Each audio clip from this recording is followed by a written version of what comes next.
Shortly after the 20th century, Black Americans began organizing on a scale that would impact their communities and the world for generations and generations to come. This unity triggered the fight against the devastating effects of racism that they had faced for nearly 400 years. Their struggle for justice and equality took place mainly in the 1950s and 60s and is considered by many as the birth of the civil rights movement.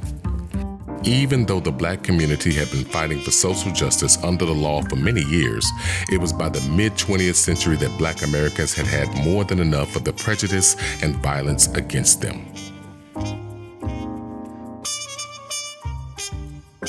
I think a lot of people like to establish Brown as a starting off point. Of course, Brown versus Board of Education, 1954, as a decent clip to start off in, and then you get the next year with Emmett Till's murder and also Rosa Parks. Quite honestly, I like to start at Plessy versus Ferguson, in 1896, and I won't trace all that 100-year history. But that case about the rail cars in New Orleans, that just starts this whole thing moving for me, because you had a multi-cultural coalition in New Orleans that was trying to push that. They personally picked Homer Plessy as a light-skinned Black person to challenge this rule. So he went on passing in the boxcar, and then informed him, well, I'm actually a Negro. And so you can imagine the reaction to that. And so Plessy versus Ferguson, when we get to this whole, separate but equal, and it's never been equal. And so for the next 100 years, we'll have this battle. I'll say 100 because you go a little past civil rights movement. But okay, for the sake of this argument here, to like 70 years, you've got this tug of war between what is actually equal when it comes to separate versus equal. And then right when this is going on, you have the establishment of the Black codes, which turn into Jim Crow laws. And then codes are created because people are trying to maintain that structure and power out of slavery when you can't enslave people anymore. Okay. Convict leasing system. Right. So these things are established. You have to go back to the late 1890s, to the teens, to the 20s, the anti-lynching, the creation of the NAACP in the early 1900s. All these things start the ball rolling for the civil rights movement, because again, the codes go right into Jim Crow, and they're adopted, sweeping across the South. And basically anything from not looking white people in the eye, getting off the sidewalk, being off the street at a certain time, not talking back to anybody, even if it's a little kid, they can call you anything they want to call you. And it really gets the laws codified, creates the shackle. That's the new shackle. The codifying of the laws turn into the new shackle for Black people in America in the 20th century.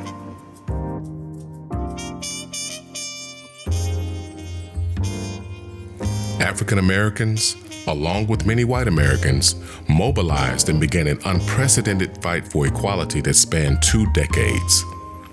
These collective actions marked the first time that a groundswell of collective energy began to take shape in the form of cooperative action. Across the South, multiple demonstrations and acts of civil disobedience surfaced, first in pockets of communities and then from many southern cities. From Montgomery, Alabama to Little Rock, Arkansas, Black Americans were tired of being marginalized and began to push back on an unfair system of disparity that had discriminated against them for far too long. In the early 1960s, young Black college students formed an organization to give them more of a voice in the civil rights movement called the Student Nonviolent Coordinating Committee, or the SNCC. The SNCC, or SNCC as many called it, was one of the major civil rights movement organizations, formed at a May 1960 meeting organized by Ella Baker at Shaw University. The organization emerged from the first wave of student sit-ins to pressure the government to support civil rights. SNCC allowed the students to practice peaceful, direct, nonviolent actions and boycotts for faster progress within the movement. However, they soon became one of the movement's more radical branches.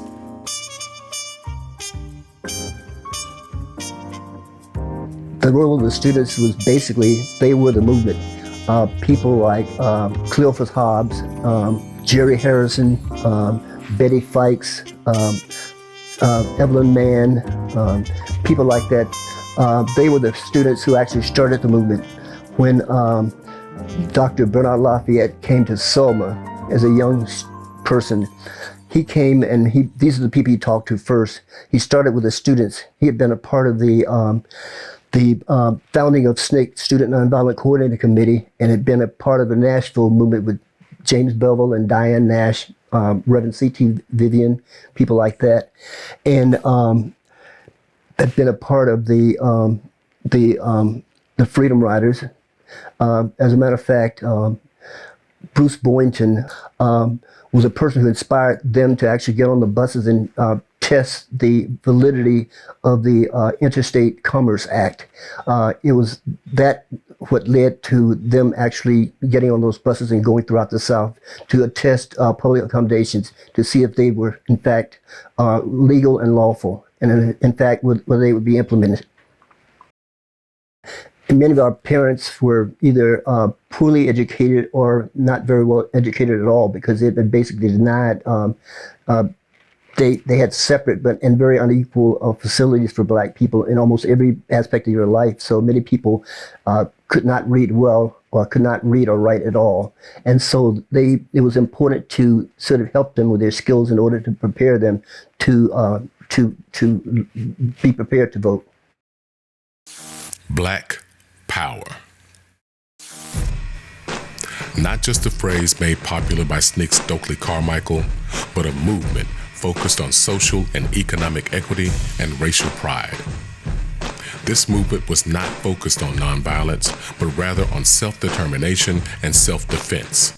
Some of the same principles championed by Elijah Muhammad, Malcolm X, and the Nation of Islam. Founded in 1966, a year after the assassination of Malcolm X, the Black Panther Party was a revolutionary organization focused on Black nationalism and self-defense against police brutality. By 1968, the Black Panthers had roughly 2,000 members across the country. They outlined the organization's philosophical views and political objectives in a 10-point program. This program called for an immediate end to police brutality, employment for Black Americans, and land, housing, and justice for all. In 1968, FBI Director J. Edgar Hoover called the Black Panthers one of the greatest threats to the nation's internal security. The Black Panthers' socialist message and Black nationalist focus made them a target of the secret FBI counterintelligence program called COINTELPRO. In 1969, the FBI declared the Black Panthers a communist organization and an enemy of the United States government. When you have the Panthers and other organizations start to rise up, then you got Governor Reagan at the time, who decides that maybe you can't just freely walk around with rifles. I know the NRA is supposed to protect that, but let's think about changes that happened because Black Panthers were like, okay, we're going to arm ourselves and we're going to take care of our communities and we're going to do all these things. Then it's a problem to be walking around with a rifle.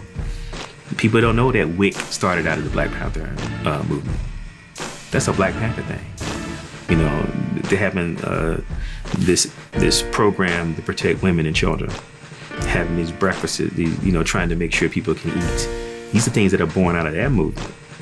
And this whole idea of self-sufficiency and we're not going to take anything off of these police officers who are coming in here and killing us for no reason. Again, anytime there's a danger, then there's a reaction. Right? We perceive that you're going to do something to battle the status quo, so now we got to try to kill it. And so the movement, Black Power movement, really is spurred on by just frustration, and we marched, it didn't work. Now you got to see us at a different level. But the movement comes out of frustration, and when people have had enough, then they react in different ways. All these riots, and people think that the riots that happened in the 60s, early 70s, like those powder kegs had been lit years before then. And folks just had enough. I'll give you one more King quote here. Riot is the language of the unheard. When people feel like they haven't heard, all right, I'm gonna make you hear me. Then we see what happens after that.